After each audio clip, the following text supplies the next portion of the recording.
말씀의 제목은 하나님은 능력이 무한하시다. 하나님 능력이 무한하시다. 이런 제목으로 말씀을 증거하려고 합니다. 지난주에는 우리가 주의 능력 안에 거하자 이런 말씀을 증거했지요. 사도 바울이 가장 많이 서신서에 썼던 내용은 예수 안에. 다시 말하면 주의 능력이 무한하기 때문에 예수 안에 있으면 주님 어떤 형편에도 내가 능히 감당할 수 있다라고 고백했고요. 또 그의 생애를 우리가 볼 것 같으면 예수 안에 거함으로 말미암아 가는 곳마다 증거를 남겼고 영광을 돌렸던 걸 봅니다. 우리 예수님께서는 하늘과 땅의 권세를 다 가지셨다고 얘기하셨지요. 그러면서 모든 심판과 능력을 우리 예수님께 맡겼네. 우리 예수님께서 구원받은 백성들과 세상 끝날까지 함께 하겠다, 이렇게 언약을 맺어주셨습니다. 그럼 우리는 그 약속을 굳게 붙들고 주님이 나와 함께함 믿어야 돼요. 임마누엘 하나님께서 나와 함께 하시고 그 주님을 내 앞에 모시고 또 내 앞에 인정하고 그 주님을 영화롭게 하는 삶이 우리에게 되어질 때 그 사람에게 능력을 주시고 은혜를 더할 줄 믿어요. 구약의 다윗 같은 경우는 항상 주님을 앞세우고 또 주님을 늘 증거하는 삶을 살아왔고 그분 안에서 거하기를 원했습니다. 그랬더니 그에게 하나님은 은혜 주셔서 그의 이름이 영원토록 아름다운 이름을 갖게 되었고 그가 가는 곳마다 승리의 역사가 있었고 하나님은 그에게 복을 줬던 걸 보지요. 요셉도 마찬가지잖아요. 주 약속의 말씀을 굳게 붙들고 그분을 앞세웠더니 그가 노예로 팔려갔지만 이방 나라에서 총리가 되고 자기 가족과 생명을 살리는 귀한 일들을 감당했던 걸 보지요. 또 구약의 사무엘 같은 사람들을 보십시오. 여러분, 사무엘은 늘 기도에 쉬는 죄를 범치 않겠다. 그래서 늘 기도하는 사람으로 살아가는데 하나님 그에게 은혜를 주셔서 그로 하여금 말미암아 가장 이스라엘의 태평세월을 누렸던 귀한 선지자로 쓰임받게 되는 걸 봅니다. 오늘도 우리는 어떻습니까? 2024년 시작해서 이제 한 달을 보냈는데 과연 주의 능력 안에 거하려고 애를 썼는가? 주님을 앞세웠는가? 우리 한번 다시 삶을 반성해보고 이제 2월을 맞이해서 다시 결단하는 귀한 시간이 되어서 주 안에 능력이 많다, 내가 주 안에 거해야 되겠다, 이런 다짐의 시간이 꼭 되어지기를 주의 이름으로 축원합니다. 왜 그러냐? 인간은 아무리 노력해도 인간은 한계가 있잖아요. 우리 인간은 한계가 있어요.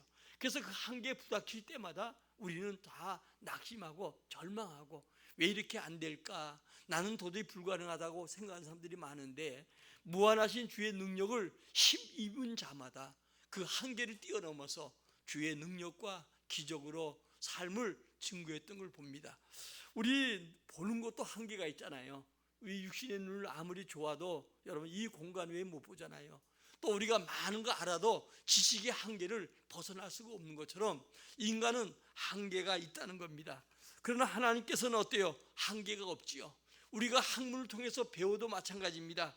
합리적이고 이성적이고 과학적이라 할지라도 이것은 여러분들이 하나의 그런 사고의 한계는 벗어날 수가 없다는 것을 먼저 알고 우리는 하나님의 그 한계 없음을 믿는 것이죠. 하나님의 능력은 무한하다. 그래서 하나님을 가리켜서 우리가 단축해서 얘기할 때 전지전능하신 분이다, 모르는 게 없고 못할 것이 없다, 이렇게 우리가 고백하는 것이죠. 그래서 사도 바울은 이 주님을 다메섹 도상에서 만난 다음에 주님을 너무 잘 알기 때문에 그 주님 안에 거하라, 이런 것을 교회마다 선포했고 그 자신이 예수 안에 거했더니 그는 질병 가운데 여러분들이 늘 있어도 늘 항상 힘 있는 삶을 살아갔고 또 가는 곳마다 주님을 증거하고 영광을 돌리는 귀한 사람이 되었던 것을 보게 됩니다.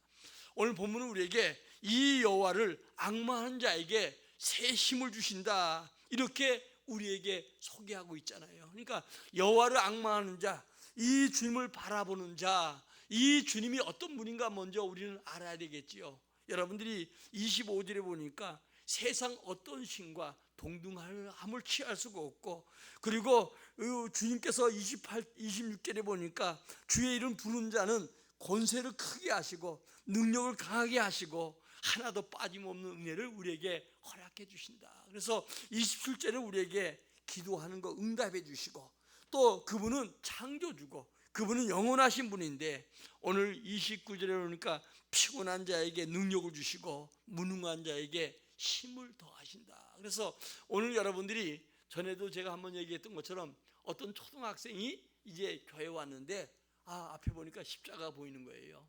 그래서 엄마 이제 더하기 빼기 막 할 때인데 엄마 저기 더하기 표가 있어. 그랬더니 그렇다. 우리 예수님은 우리 인생에 플러스 되는 분이시다. 오늘도 여러분들이 피곤한 자에게 능력을 주시고 무능한 자에게 힘을 더하시는 그 주님을 여러분들이 내 삶 속에 모시고 그 주님을 앞세우고 여러분들이 그 능력을 힘입고 주님께 영광 돌려가는 우리 모두가 되기를 주의 이름으로 축원합니다. 우리는 날마다 새 은혜를 기대해야 돼요. 은혜란 말은 카리스마라는 얘기지 않아요. 위에 분이 아래 사람에게 베푸는 은혜, 은총 그런 얘기인데 오늘도 우리는 날마다 주님의 새 은혜를 구해야 되고 새 은혜 입은 자가 여호와의 니시의 축복을 누리게 되고 승리의 깃발을 높이 든다는 사실을 알고 우리는 여러분 모두가 승리하는 귀한 해가 되기를 진심으로 축원합니다. 자, 우리는 왜 이렇게 주님의 능력을 의지해야 되는가? 인간의 그 경험은 한계가 있기 때문에 그래요. 우리가 경험은 굉장히 중요하잖아요. 그러나 이 경험은 우리 인간에게 한계를 준다는 거예요. 우리 한번 요한복음 20장 27절로 29절 한번 읽겠습니다. 시작. 도마에게 내 손가락을 내밀어 내 손을 보고 내 손을 내밀어 내 옆구리에 넣어보라. 그리하여 믿음 없는 자가 되지 말고 믿는 자가. 아멘. 오늘 도마가 실수한 이유가 어디 있는가? 여러분들이 우리 이제 예수님이 부활한 다음에 제자들이 낙심에 돌아가잖아요.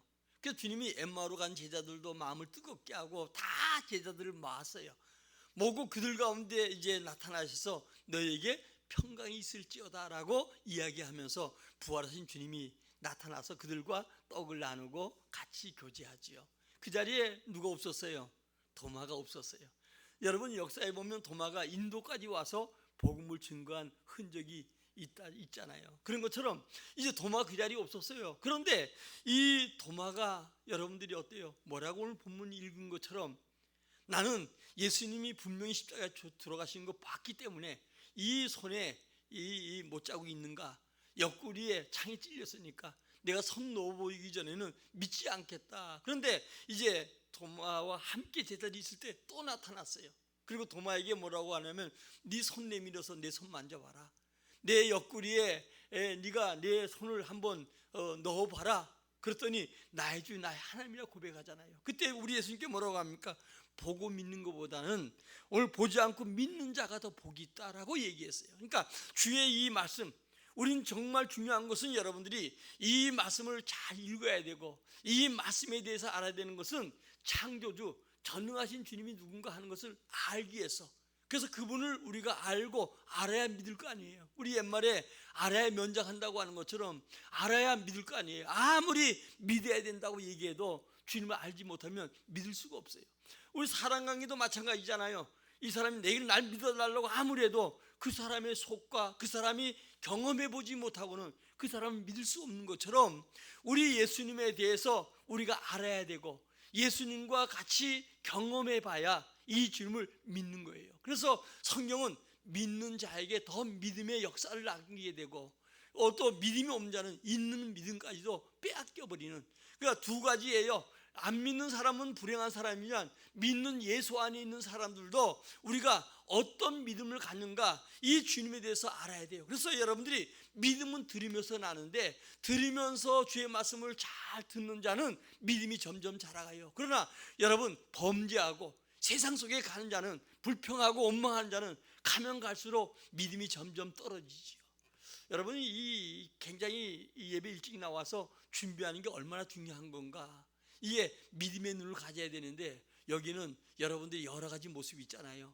이 하나님께서 여러분 성경을 통해 읽지만 이 설교를 통해서 우리에게 믿음이 전달될 때가 있어요.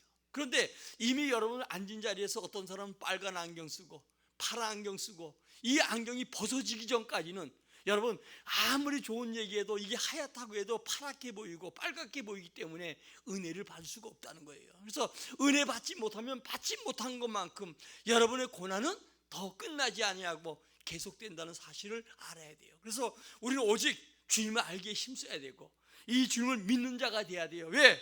제자들은 실수한 이유가 뭐냐? 한 번도 부활을 경험하지 못했어요. 예수님 외에는 부활한 자가 없잖아요.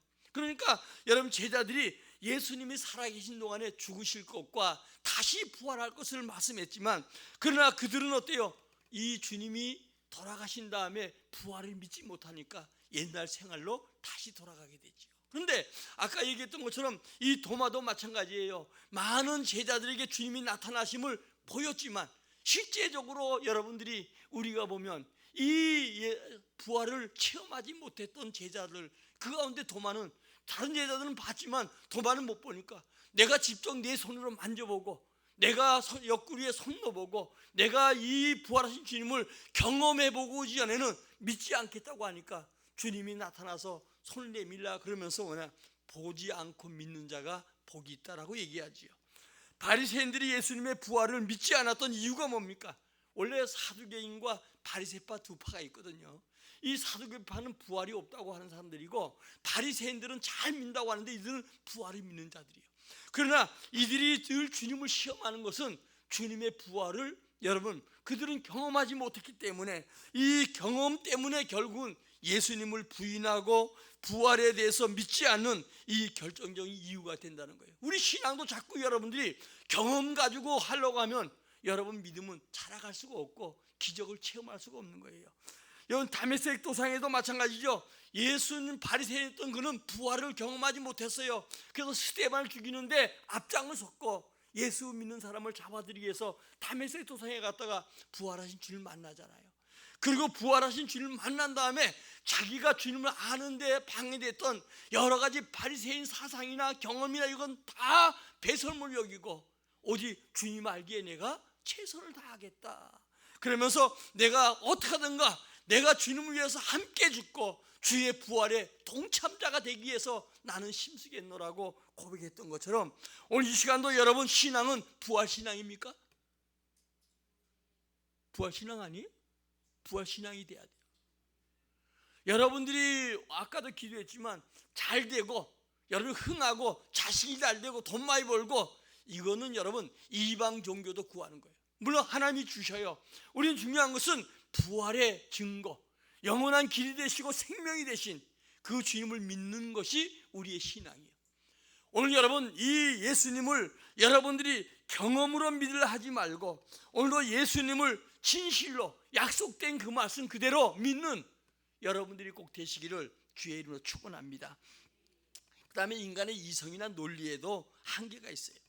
많은 사람들이 여러분들이 보면 이성의 논리 이런 게 다 빠져요. 그러니까 뭐 대학 교수가 뭐라 그러더라, 이단에 빠졌던, 그가 뭐에 빠졌던 간에 전부 다 이성과 논리 가지고 자꾸 주님을 얘기하는데, 주님은 초이성이고 여러분 초과학이요.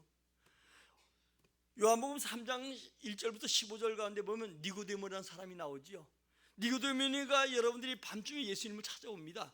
찾아와서 하는 얘기가, 당신이 행하는 일들 보니까, 선생님 행하는 일 보니까 하늘에서 오신 분 같습니다.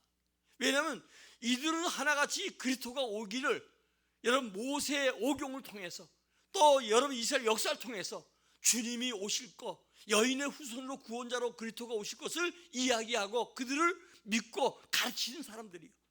그런데 정작 그분이 오셨는데 그분에 대해서 알아보지 못하고, 그리고 나서 여러분들이 하는 얘기가 하늘에서 오신 분 같습니다. 그것도 낮에 오지 않고 한밤중에 다른 사람들 눈을 피해서 와서 하는 얘기예요. 그때 주님께서 하늘에서 오신 분이라고 하니까 물과 성령으로 거듭나지 아니하면 하나님 나라를 볼 수 없다라고 얘기해요. 오늘 여러분, 율법에 있는 제도, 지식엔 한계가 있는 거예요. 그러니까 여러분들이 주님이 뭐라고 합니까? 사람이 물과 성령으로 거듭나야 간다. 그러니까 이 디모데가 고민이 된 거예요. 어떻게 거듭날 수 있습니까? 이 늙은 몸이, 왜냐하면 그 당시에 한 50대 정도 된 것 같아. 그런데요, 이 늙은 몸이 어떻게 어머니 뱃속에 들어가서 다시 태어납니까? 이해가 되지 않잖아요. 이성으로 아무리 논리적으로 얘기해도, 여러분, 아기가 어머니 뱃속에 나오지, 이제 장년이 되어서 50이 된 사람이, 이제 새로운 자식들을 낳을 사람이 다시 뱃속에 들어가서 거듭난다, 다시 태어난다, 이 얘기는 여러분요 정말 여러분 실제적으로 이성적으로 얘기되지 않는 거예요. 그랬더니 예수님께서 이스라엘 지도자가 돼서 그것도 모르냐? 물과 성령으로, 말씀과 성령의 은혜로 거듭날 수 있는 거예요. 자꾸 우리는 여러분들이 이 육신의 눈을 가지고 부활해서 경험하지 못했으니까 그래요. 그러나 육으로 1000번 만번, 예를 들어서 노인네가 50대 된 자가 어머니 뱃에서 다시 태어난다 할지라도 1000번 만번도 육은 육이요. 오늘도 여러분들이 육은 육이고 성령과 물로 거듭나지 아니하면 하나님의 백성이 될 수가 없는 거예요. 오늘 여러분 니고데모가 도저히 깨달을 수 없었던 사실이 바로 이 사실이라는 거예요. 우리는 여러분 예수 믿는데 이성이나 과학이나 이런 걸 통해서 여러분들이 자꾸 믿으려고 하면 결국은 실패가 될 수밖에 없어요. 경험 이상은 넘어가지 않으려고 해요. 이성은 이상 넘어가지 않으려고 해요. 그러나 하나님은 우리가 경험했던, 이 모든 인간이 경험했던 그 이상이고, 주님께서는 어때요? 오늘도 우리가 생각했던 모든 이상의 보다 초이성이라는 사실이에요. 여러분 과학에도 한계가 있는 거예요. 우리 한번 욥기서 26장 7절 읽어보겠습니다. 시작. 그는 북쪽을 허공에 펴시며 땅을 아무것도 없는 곳에 매다시며. 아멘. 여러분 우리가 보면 지금 뭐 후에 하늘에 이렇게 지구가 지금 이렇게 떠 있잖아요. 그런데 여러분들이 아마 욥기 시대에 지구가 공중에 펴 있고 땅이 펼쳐진 것을 얘기했어요.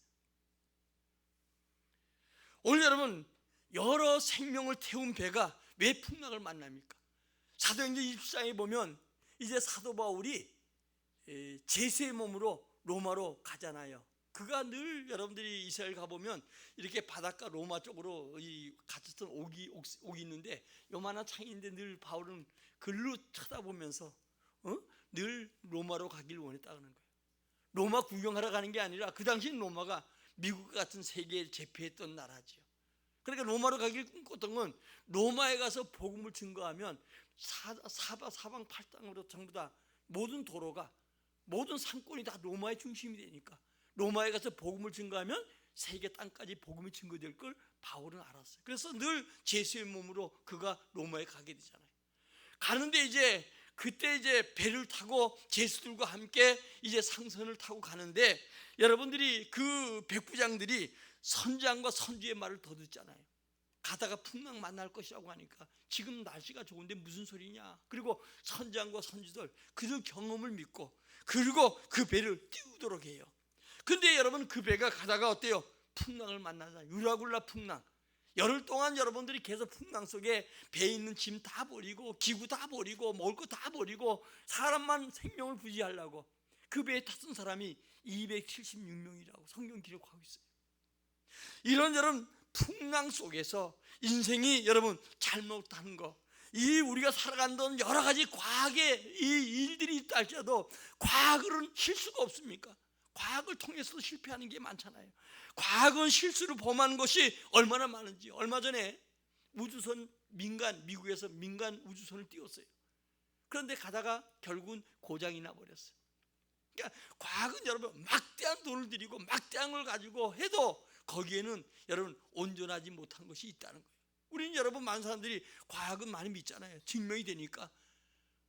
현대의학을 많이 믿는 것도 과학이 증명하니까 거기서 많이 믿는데 그렇다고 해서 사람을 안 죽일 수 없는 거예요. 죽일 수도 잘못해서 죽일 수도 있다는 거예요. 과학에도 한계가 있어요. 여러분 풍랑을 막을 수 있는 분이 누구냐? 우리 주님이셔요. 우리 한번 시편 7편 1절과 10절 읽겠습니다.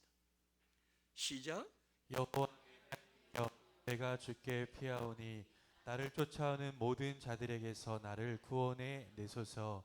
나의 방패는 마음이 정직한 자를 구원하시는 하나님께 있도다. 아멘. 우리를 쫓아오는 여러 가지 사건, 문제, 질병 여기서 건질 분은 주님밖에 없다는 거예요. 오늘 여러분 우리가 중요한 것은 인간에게 있는 모든 여러분들이 어떤 사건들, 다시 말하면 인간의 경험이라든가 과학이라든가 이성이라든가 이것은 한계가 있어요. 혹시 여러분 성경 읽기 하는데 이런 눈으로 성경 보지 않습니까? 지금 여러분들 우리가 119 라이브를 보는데 성경을 하나의 이성적으로, 하나의 경험적으로, 또 아니면 여러분 인간의 눈으로 성경을 자꾸 보려고 하지 말고 오늘도 여러분 주님의 눈을 가지고 성령의 은혜를 가지고 성경을 보시고 그 성경 속에서 주님을 만나는 우리가 되기를 주의 이름으로 축원합니다. 이 세상에 수많은 사람들이 자기 경험이 어쩌고 또 수많은 사람들이 지식으로 여러 가지 얘기할지라도 우리는 일점 변함없는 완전하신 성경을 하나님을 말씀으로 믿고 의지하고 섬기는 자가 돼야 돼요. 왜 그러냐? 하나님의 지식의 능력은 무한하기 때문에 그래요. 오늘 여러분 시편 51편 10절 읽겠습니다. 시작. 하나님이여 내 속에 강한 마음을 창조하시고 내 안에 정직한 영을 새롭게 하소서. 아멘. 우리의 모든 지식까지 새롭게 하시는 주님이야. 그래서 날마다 우리가 주 앞에 나와서 예배하며 새 은혜 받고 내가 정직한 영으로 새롭게 해서 오늘 지식에까지 새롭게 되는 사람이 되어질 때 우리 믿음이 점점 자라게 되고 우리 삶 속에 하나님의 은혜가 임하게 돼요. 또 골로새 3장 10절 읽겠습니다. 새 사람을 입었으니 이는 그를 창조하신 이의 형상을 따라 지식에까지 새롭게 하심을 입은 자니라. 아멘. 예수 믿는 사람은 지식에까지 새롭게 되는 사람이에요. 오늘 우리가 살아가는 동안에 경험으로 무시는 하지 말아야 되겠죠. 이성이나 과학으로 살아가는 게 아니고 주님의 능력을 의지하고 주님의 지혜와 지식으로 새롭게 함으로 살아가야 돼요. 지식의 근본은 우리 예수 그리스도예요. 그래서 여러분들이 이 말씀을 잘 마음에 새기고 이 말씀으로 새롭게 된 개인이, 가정이, 나라가 세계를 이끌어간다는 사실을 알아야 돼요. 오늘 여러분 먼저 우리가 오늘 본문 속에서 깨달아야 할 것이 있습니다. 하나님의 능력은 무한하다. 아멘. 주님의 능력은 무한합니다. 여러분 주님의 능력은 무한하기 때문에 그 주님을 우리가 알고 믿으려고 해야 돼요. 성경에 보니까 예수님 이 땅에 오셔서 우리에게 많은 능력들을 행하잖아요. 물이 포도주로 변하는 역사, 밤새도 고기 못 잡아도 그물 던지라고 했더니 2배 채우는 역사, 이 모든 기적의 역사가 전능하신 주님이 행하는 것이에요. 그래서 주님을 만난 자마다 그분을 가리켜서 하나님이십니다, 하나님이십니다라고 고백했던 거예요. 그리고 하나님처럼 그분의 능력을 믿는 자가 옷가지만 만져도 혈류증이 나는 기적이 나타났던 거예요. 우리는 주의 능력을 많은 사람들이 믿으면서도 내 경험이 그것을 막고 있고 이성이나 과학이 그것을 막고 있다는 사실을 알고 오늘도 무한하신 주의 능력을 여러분들이 믿고 그 주님을 앞세우고 그 주님을 따라가면서 그 주님과 함께하는 은혜가 있어지길 바랍니다. 왜? 주의 능력 무한하니까. 오늘 여러분 본문 속에 그렇게 얘기하잖아요. 28절 29절에 보니까 피곤한 자에게 능력을 주시고 무능한 자에게 힘을 더하시나니. 요즘 세상 살아가면서 얼마나 피곤합니까?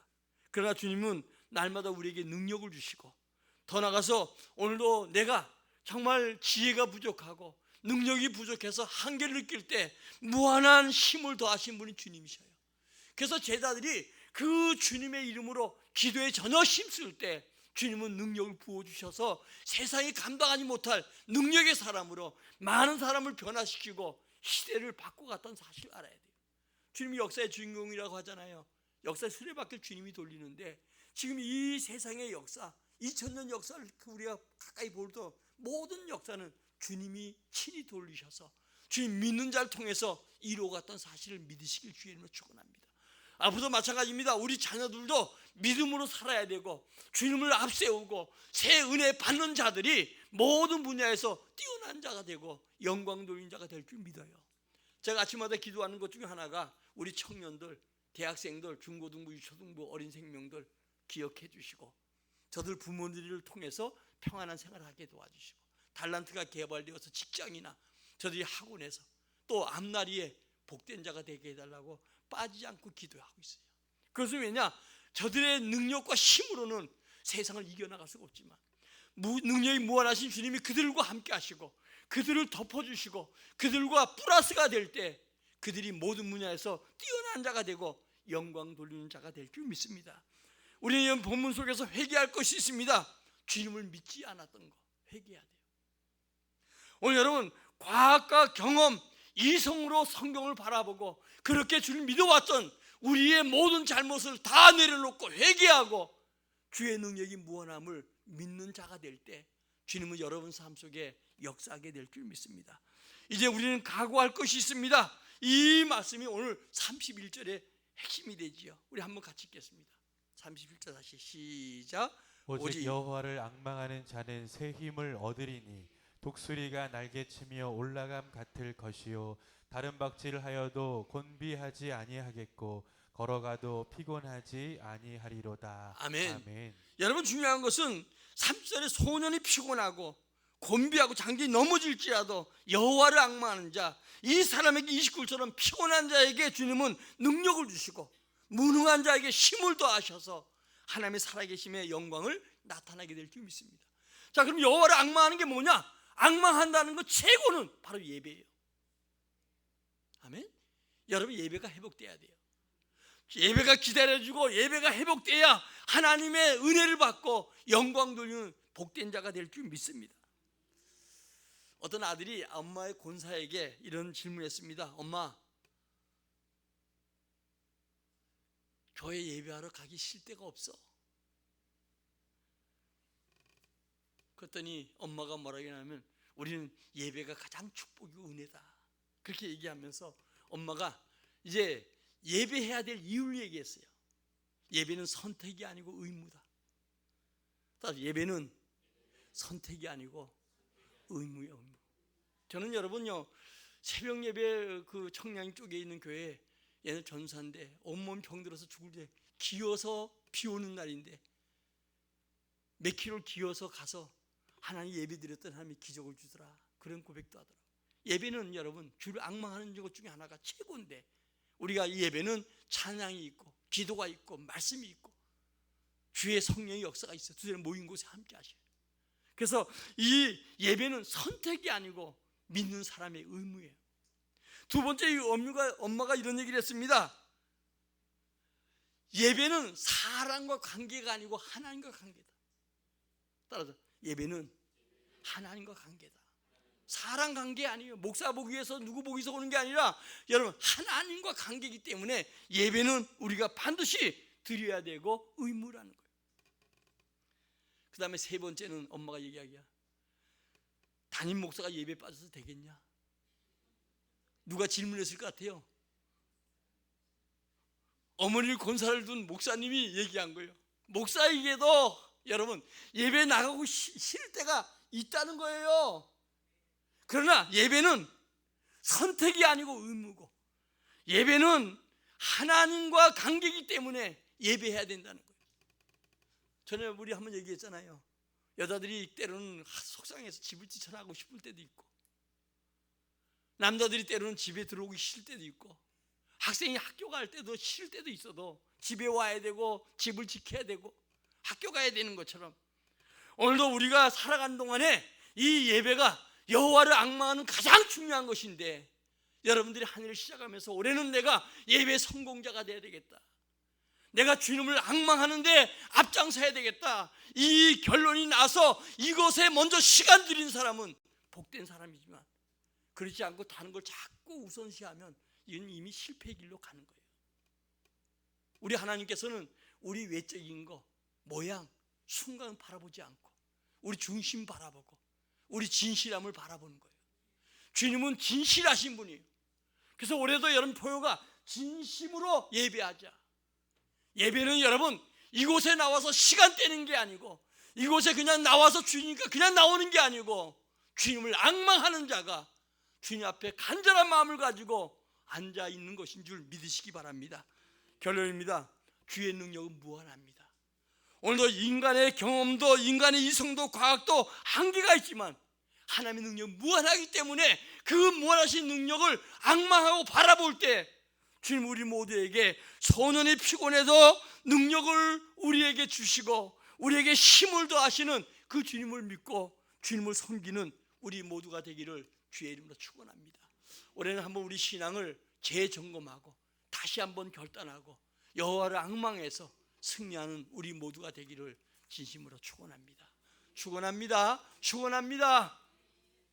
우리 찬양하고 함께 기도합시다. 하나님, 우리가 깨달을 것은 주의 능력이 무한한데 내가 회개할 것은 하나의 경험으로 이성으로 과학으로 지금 현재 신앙생활을 하고 있지 않는가 한번 돌아보고 내가 이제는 여호와를 앙망하고 주님 바라보고 새 은혜를 구하는 자 되게 해달라고 특별히 우리 가정과 우리 모든 삶을 축복해 주시고 또 명절 맞이해서 대이동 속에도 안전히 지켜주시고 우리에게 더욱더 예배의 성공자가 올해는 꼭 되게 해달라고 우리 함께 기도합니다.